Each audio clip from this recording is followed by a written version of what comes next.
ብዙ ምክንያት አለኝ ጌታዬን ላመልከው ከየት እንዳነሳኝ ራሴን አውቃለሁ።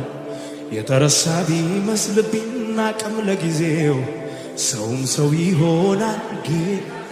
ድገሙና አልወደደም ጌታ ውድቀቴ አዋጄን ሽሮታል የሞቴ ሰላሜን የሚወድ አምላክ አለኝ ከመከራ ስጋ ብዙ ምክንያት አለኝ ጌታዬን ላመልከው ከየት እንዳነሳኝ ራሴን አውቃለሁ።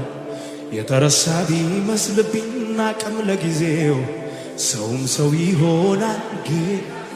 ድገሙና አልወደደም ጌታ ውድቀቴ አዋጄን ሽሮታል የሞቴ ሰላሜን የሚወድ አምላክ አለኝ ከመከራ ስጋ